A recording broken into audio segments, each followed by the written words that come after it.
Hi guys, I'm here to talk about classroom community and we'll just go ahead and get started.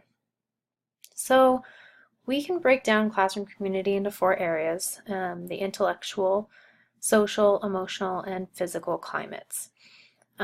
Each part is equally important to building a classroom environment. Without paying attention to one, your whole community can kind of feel off balance in a way. So first we're going to focus on the intellectual environment. So students pretty much know from the beginning of school that they're here to learn, but sometimes this can feel like a burden.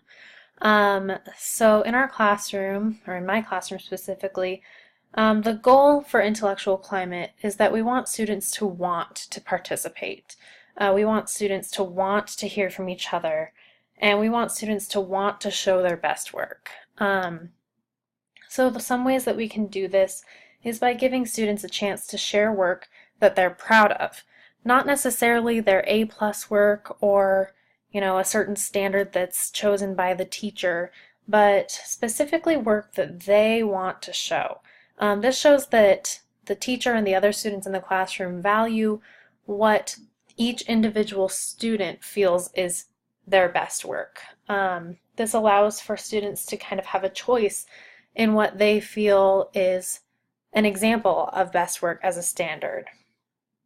What else? Here, an example of a method that we can use to integrate best practice into our intellectual climate of our classroom is kind of a refrigerator board. And by that, it's again something that students get to choose they're proud of, that they want to post.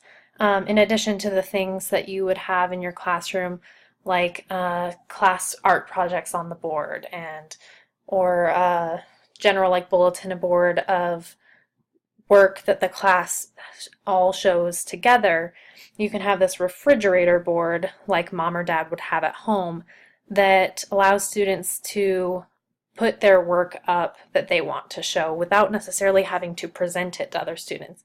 This gives kids an opportunity to feel proud of themselves and feel valued on several different levels of the classroom. So next, our social climate.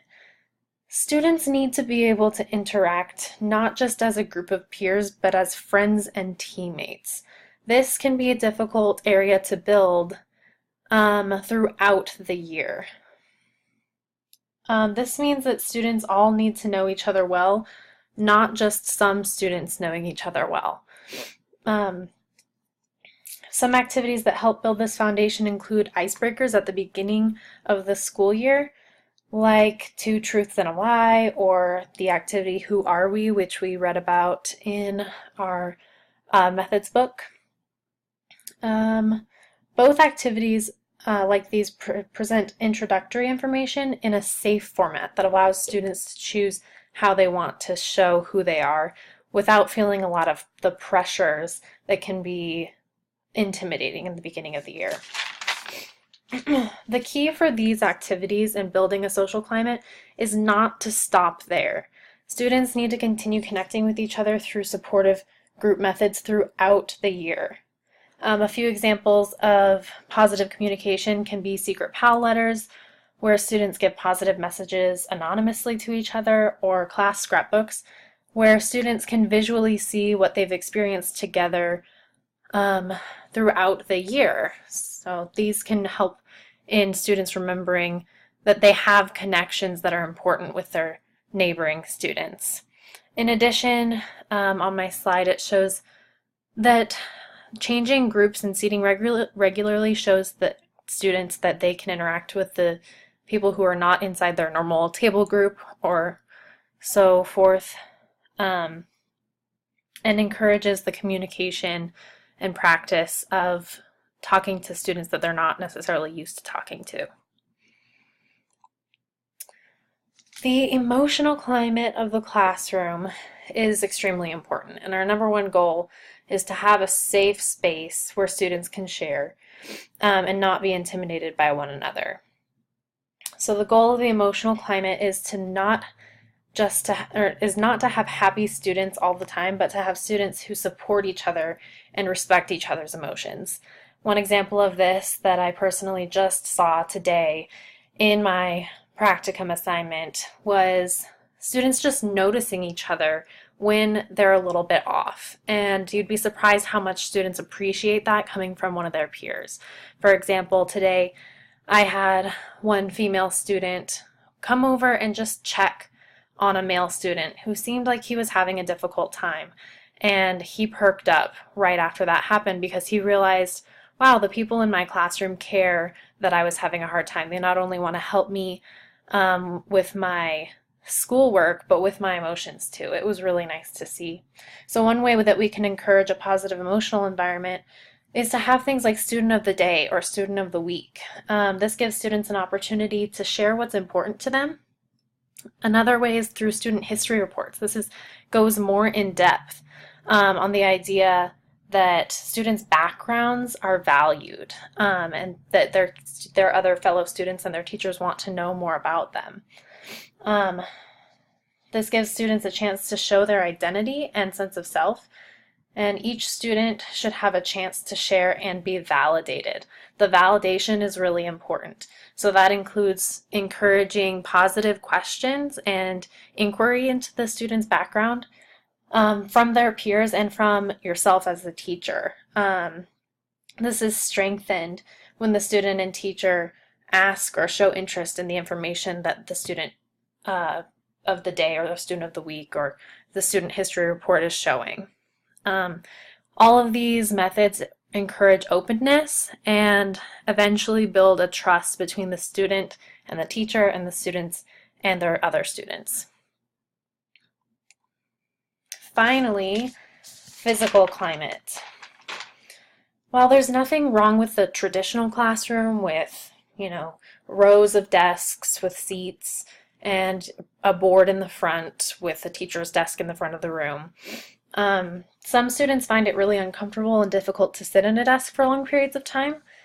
So at the very least in my classroom, I want my students to feel that their classroom is accessible to them, and not just that they can, for example, get up and get what they need, but that they can get up, move around, and talk to each other so that there are no barriers between, say, the first row and the last row of the room.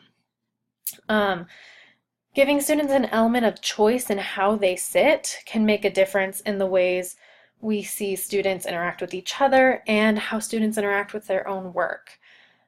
Using warm colors, alternative seating,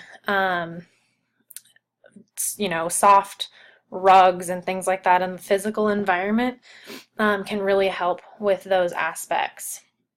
The choices that you give your students, however, do require that the students respect their environment and that they know the appropriate ground rules for this type of classroom.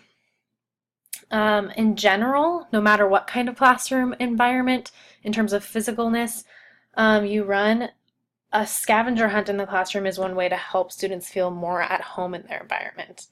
And this can be an individual scavenger hunt where students kind of compete against each other, or it can be a group scavenger hunt where students are required to help each other out. Either way, that's a good method to show students this is your classroom. You are able to get what you need, within boundaries.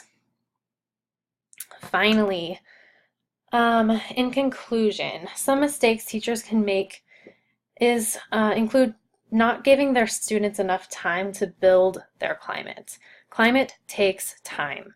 It's, not a great thing to try to address. You want to always get to the learning. But building climate is really important in order for students to feel like their learning is valued. So giving the students the time that they need to grow into the environment is really important. Feeling like you as a teacher are married to one strategy or another while building a classroom environment can get in your way. If something isn't working, allowing yourself to reassess can be really important. Some things just don't work with certain kids, and that can be in any of the four areas. My CT today just was talking about how one certain notebook method that she loved did not work for her class last year, and she had to completely reevaluate past week 2 for the whole year. And that was okay. It's okay to go back and rebuild. Climate can be and feel complicated, but the goal is simple. Opening up to other methods for building culture is okay, and your students will thank you. I'm a firm believer in that. Speaking of students, understanding respect and what that looks like intellectually, socially, emotionally, and physically is the common theme here. If you didn't notice, it's on every single slide in the exact same place. One of the best ways to show this respect is through modeling. Model with your environment, physically, showing how you treat your classroom. Model with other teachers, which can show physically, socially, and intellectually how you treat a peer. And finally, model with your students. And this can be really important, especially emotionally. You can show this by getting on their level, respecting their feelings, and suggesting positive solutions to problems that arise without belittling a student. It can be hard to practice because you're the teacher and you're the authority figure, but it's really, really important. All of this can be easier said than done, but my hope as a teacher is to use all of the best resources I have and to be open to change where it needs to happen to create a well-rounded environment for my students. Thanks, guys. I'll see you in class.